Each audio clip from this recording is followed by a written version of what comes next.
Di video kali ini saya akan membahas memasuki masa transisi, bagaimana sentimen pasar modal. Nah, tidak terasa pemerintahan Bapak Joko Widodo dan Maruf Amin akan berakhir di Oktober 2024 ini. Nah, pada saat video ini saya rekam adalah di bulan Agustus, jadi tinggal 2 bulan kurang gitu. Nah, eh, kalau di sepak bola namanya injury time, ya ini sudah eh, menjelang bubaran, sudah masa transisi. Pak Jokowi juga beberapa kali pidato dalam satu kesempatan, ya dia berterima kasih kepada masyarakat Indonesia sekaligus minta maaf apabila ada kekurangan. Nah, di tengah-tengah masa transisi ini suhu politik meningkat gitu. Karena setelah Pilpres selesai, lanjut pilkada gitu. Nah, jadi ada pilkada, kemudian partai terbesar kedua di Indonesia, Golkar, ketuanya tiba-tiba mengundurkan diri. Ada juga isu-isu reshuffle gitu. Nah, di tengah situasi seperti ini, kira-kira sentimen pasar modal itu kira-kira positif atau negatif. Nah, tingginya suhu politik menjelang pilkada itu adalah hal normal. Karena kalau di Indonesia, terus terang, partai yang paling besar itu tidak ada yang 50%. Dan kadangkala suaranya tidak cukup untuk mengusung kepala daerah. Di presiden begitu, di kepala daerah, gubernur, wali kota juga sama. Jadi mereka harus berkoalisi. Nah, ketika mereka berkoalisi, situasinya sangat cair. Bisa aja di presiden mereka satu koalisi, tapi pas di pilkada mereka oposisi gitu. Yang tadinya koalisi bisa pindah ke oposisi, oposisi juga pindah ke koalisi. Jadi eh, kalau misalnya proses seperti itu dan suhu politik meningkat, itu kondisi yang sangat normal. Nah, kemudian eh, yang namanya koalisi dan oposisi memang diperlukan juga. Kenapa? Karena kalau yang namanya pemerintahan itu perlu check and balance. Kalau semuanya koalisi, tidak ada yang ngecekin, itu akan bermasalah. Kenapa? Karena ibaratnya tidak ada yang menegur kalau salah, tidak ada yang menegur kalau kebijakannya berlebihan gitu. Nah, memang masyarakat tingkat kepuasan terhadap Pak Jokowinya sangat tinggi. Eh, Pak Prabowo dianggap sebagai sosok yang melanjutkan Pak Jokowi. Nah, tapi kan Pak Prabowo dan Pak Jokowi dua orang yang berbeda. Nah, tetap diperlukan check and balance lah supaya kayak kalau mobil itu ada gas dan ada remnya gitu. Nah, apakah oposisi koalisi ini akan mempengaruhi pasar modal? Eh, Dalam konteks pasar modal, Bapak Ibu, kalau kita berbicara politik, eh, yang kita lihat presiden yang terpilih itu didukung oleh legislatif yang 50+1 enggak? Karena jadi presiden itu tidak bisa semaunya. Dia tetap harus berdasarkan undang-undang gitu. Nah, yang membuat undang-undang, yang mengesahkan undang-undang itu presiden bersama dengan legislatif. Dan supaya suatu undang-undang disahkan itu perlu 50%+1. Nah, kursi di DPR itu ada 580, sehingga 50%+1 itu adalah 291 kursi. Nah, kita lihat peta politiknya. Pada saat Pilpres lalu, ada 3 calon. Anies didukung oleh Nasdem, PKB, dan PKS. Total kursinya 190. Prabowo didukung oleh Golkar, Gerindra, PAN, dan Demokrat. Total kursinya 280. PDIP, Ganjar, itu 110 kursi. Nah, tadi kan butuh 290. Saat ini kalau solid 280. Nah, salah satu dari Nasdem, PKB, PKS, ataupun PDIP, kalau menyeberang ke KIM, Koalisi Indonesia Maju, maka dipastikan 50+1 itu sudah tercapai. Nah, secara historis, PKB sama Nasdem itu bagian dari pemerintahan gitu. Secara historis ya, meskipun tidak selalu ya. Jadi mereka selalu ada di pemerintahan. Nah, untuk itu saya sih melihat sangat besar kemungkinan koalisi Indonesia Maju itu akan punya suara 50+1. Ya. Jadi yang menjadi oposisi mungkin PDIP, mungkin PKS, mungkin salah satu dari Nasdem atau PKB. Tapi kalau saya lihat Nasdem sama PKB sih most likely akan menyeberang gitu. Nah, kalau PKS waktu sama Pak Jokowi kan dia oposisi. Dengan Pak Prabowo, ya siapa tahu mereka bisa koalisi gitu. Ya kita lihat aja. Nah, terlepas daripada preferensi politik Bapak Ibu, 50+1 atau 291 kursi di DPR itu sangat penting untuk kestabilan politik. Presiden dan Wapres yang didukung oleh 50+1 itu most likely pemerintahannya akan lebih efektif dan efisien. Ya, ya tentu dengan koalisi yang besar, bagi-bagi kursi menteri, kursi jabatan direktur komisaris, ya itu tidak terhindarkan. Itu memang ada unsur politisnya. Ya, yang penting orang yang ditempatkan itu ya orang yang terbaik sajalah gitu. Nah, jadi dari sisi politik tidak ada masalah. Kenapa? Karena Pak Prabowo melanjutkan Pak Jokowi dan kemudian didukung oleh koalisi yang mayoritas. Nah, jadi kami tidak melihat atau saya tidak melihat ada resiko politis di pemerintahan baru ataupun di masa transisi ini. Nah, kalau misalnya politik stabil, bagaimana dengan isu hutang? Ya, ya namanya oposisi kan terus ada gitu ya. Dan salah satu yang dia hembus-hembuskan adalah soal hutang, hutang, hutang, hutang gitu. Nah, memang di tahun 2020 dan 2021 nilai obligasi yang diterbitkan oleh pemerintah relatif besar. Kenapa? Karena pada tahun itu pendapatan pajak anjlok, penerimaan negara anjlok, pengeluaran subsidi meningkat, harus kasih bansos, belum lagi harus keluarkan uang banyak untuk vaksin yang rebutan antar negara seperti itu. Nah, jadi apa boleh buat itu memang harus dilakukan dan tidak hanya Indonesia, saya yakin banyak negara melakukan itu. Jadi yang kaya kayak Singapura dia mungkin bongkar tabungan. Kalau yang moderat kayak kita ya sama negara lain apa boleh buat memang obligasi yang diterbitkan harus lebih banyak. Nah, di sini mohon maaf mungkin agak buram ya. Jadi obligasi yang diterbitkan itu di atas ini tahun ya. Obligasi yang diterbitkan itu di sini Bapak Ibu, pembiayaan utang ya. Cara bacanya 2014 terbitin obligasi 255 T, 2016 400 T, 2018 18 372. Nah, khusus 2020 dan 2021 karena COVID 1.200 sama 870. Nah, kemudian setelah itu kan kita kan PSBB-nya masih lanjut gitu ya. PPKM, PSBB, PPKM.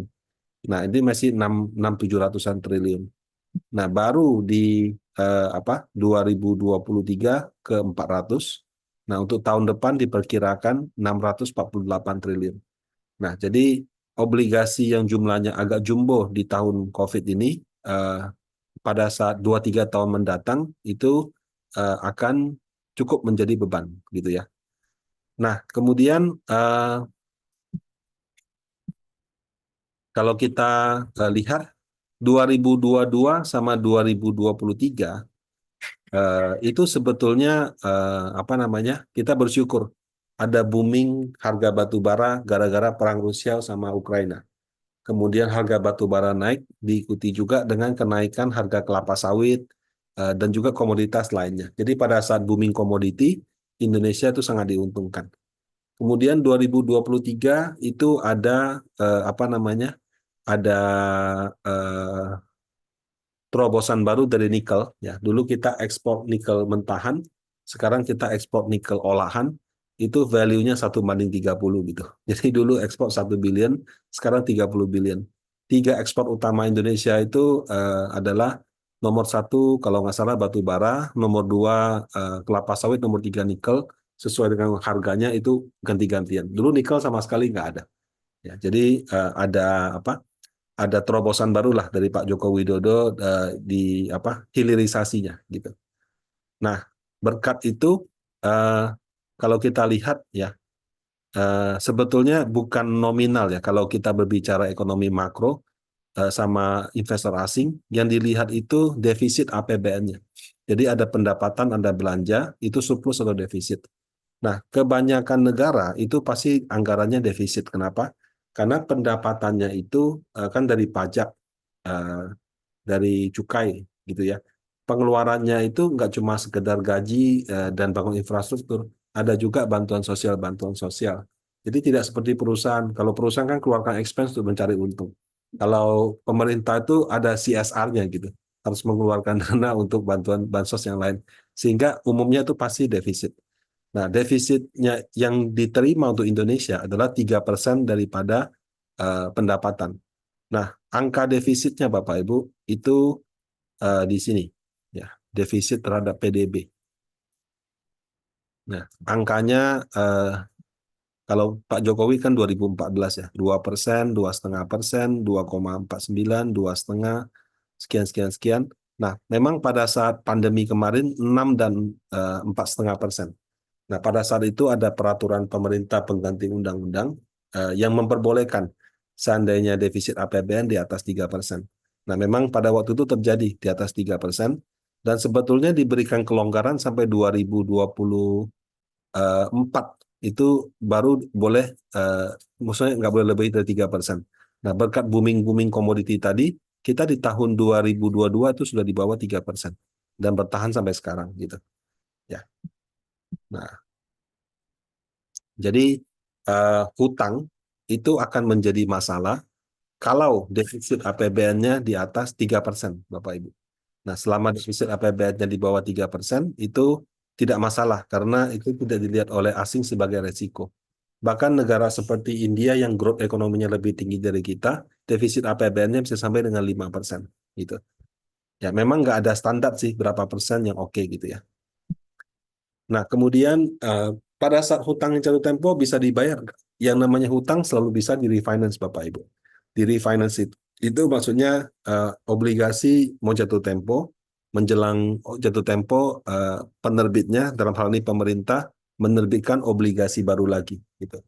Nah, yang dia terbitkan jumlahnya bisa sama, bisa lebih besar, bisa lebih kecil, sehingga tergantunglah kalau pas pendapatan negara lagi tinggi, dia terbitkan lebih sedikit. Jadi pokoknya dia bayar, bunganya dia bayar juga. Tapi kalau misalnya dia pendapatan negaranya pas-pasan, yang dia terbitkan yaitu hanya hanya pokoknya, sesuai pokoknya. Jadi dia cuma bayar bunganya aja. Nah, dalam konteks mengatur anggaran, ketika menerbitkan obligasi untuk membayar obligasi lama, itu kuncinya adalah di bunga berapa gitu. Karena kalau misalnya tahun 2020 dia terbitin obligasi, let's say dengan bunga waktu itu kan dalam rangka pandemi, bunganya dibikin kecil ya, misalnya 6%. Waktu dia refinance 6% nggak? Kalau 6% berarti kan bebannya sama. Kalau di refinance tapi itu 7%, berarti kan lebih mahal. Kalau di refinance 5% berarti kan lebih murah gitu. Nah, jadi uh, refinance pada berapa persen dulu? Nah, angka imbal hasil atau kupon yang harus pemerintah bayarkan itu tergantung kepada BI rate. Nah, BI rate tergantung kepada Fed Fund Rate. Fed Fund Rate itu suku bunga bank sentralnya Amerika. Nah, kalau dari perkembangan yang ada, kelihatannya penurunan bunga Amerika di bulan September ini adalah suatu keniscayaan. Jadi bunga Amerika sudah pasti akan turun di bulan September, kemudian diperkirakan turun lagi pada bulan Desember, dan akan turun terus selama 2 tahun ke depan. Nah, kalau misalnya bunga Amerika bisa turun, diharapkan BI rate juga bisa ikut.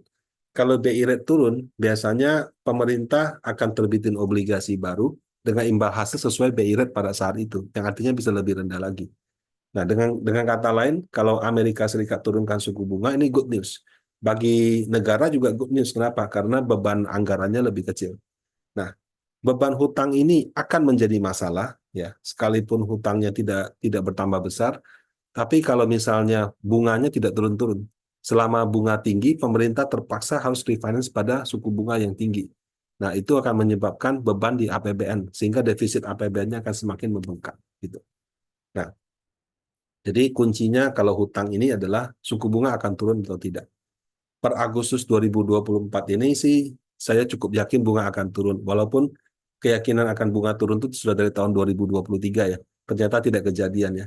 2024 orang sudah tunggu dari awal tahun sampai Juni nggak kejadian, tapi kelihatannya September ini sudah akan kejadian sih. Nah, jadi hutang ini tidak masalah. Nah, kalau politik stabil, hutang tidak masalah, makan siang gratis gimana? Nah, di awal-awal kan pasar sempat heboh, katanya makan siang gratis ini butuh 300 triliun. Kemudian gara-gara makan siang gratis butuh 300 T, harga obligasinya anjlok. Tidak lama setelah itu orangnya Pak Prabowo klarifikasi, sudah koordinasi sama Menteri Keuangan, bahkan sekarang ada orangnya Pak Prabowo juga duduk di Wakil Menteri Keuangan, itu untuk anggaran makan siangnya 71 triliun. Nah, 71 triliun itu juga bukan anggaran baru, itu dari efisiensi di kiri kanan, dan defisit APBN-nya tetap di angka di bawah 3%. Nah, jadi itu tentang makan siang gratis. Nah, kalau begitu, apakah ada persoalan lain di transisi Pak Jokowi ke Pak Prabowo ini? Nah, dari pengalaman saya mengikuti pemilu Indonesia sejak tahun, I don't know, mungkin 2000 berapa lah, 2004 mungkin saya sudah ikut milih kali. Itu masa transisi kali ini adalah yang paling mulus sepanjang saya berkarir di pasar modal. Tanda-tandanya ya, pertama, yang koordinasi anggaran makan siang gratis itu. Kan sebelum diomongkan banyak spekulasi-spekulasi, sampai harga obligasi anjlok. Kemudian yang kedua, eh, ada orang-orang dari kubunya Pak Prabowo masuk lebih awal. Ada yang jadi wakil Menteri Keuangan, ada yang menjadi komisaris di beberapa BUMN. Ya mungkin di mata masyarakat kayak bagi-bagi jabatan ya atau apa ya, jabat aja belum tahu-tahu sudah menjabat. Kalau menurut saya dalam konteks GCG itu sangat baik. Kenapa? Karena kalau misalkan direktur mau ambil keputusan strategis, saya tahu sebentar lagi bosnya akan ganti, saya juga takut. Nanti kalau saya ambil, saya disalahkan bagaimana? Nah, kalau sekarang sudah ada orang dari bos baru duduk di situ, keputusannya kita ambil sama-sama, sehingga eh, apa tidak delay gitu loh. Kalau tunggu sampai nanti menjabat baru ambil keputusan, itu kan bisa masalah, karena bisa saja momen-momen penting terlewatkan gitu. Nah, salah satunya saya lihat yaitu masalah hutang di BUMN karya gitu ya. Nah, saat ini sebagian besar ya, walaupun tidak semua, itu sudah mulai ada kelanjutan pembahasan tentang restrukturisasinya. Keputusan ini sangat penting Bapak Ibu, karena kalau misalnya pemerintahannya ganti, ternyata bos yang baru tidak setuju dengan yang sekarang, bisa masalah keputusan diambil. Jadi orang menjadi WNC. Nah, keberlanjutan dalam BUMN itu sangat penting gitu.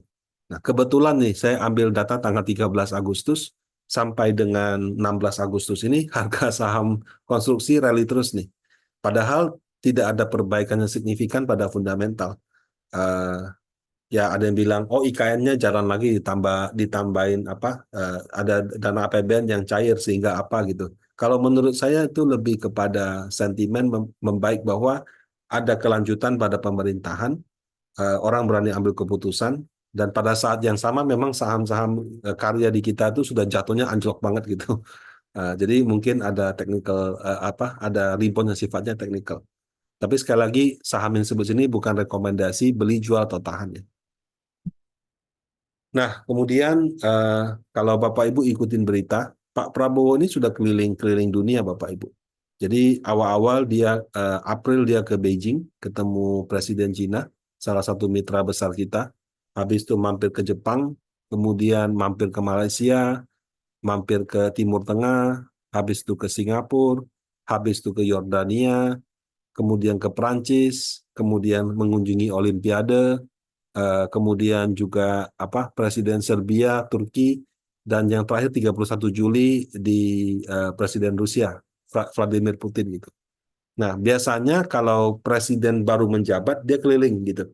Ini belum menjabat sudah keliling, artinya dia sudah hemat waktu kan.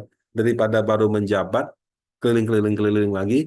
Nah, ini sudah ibaratnya kerjaannya sudah cicil dari depan dulu gitu.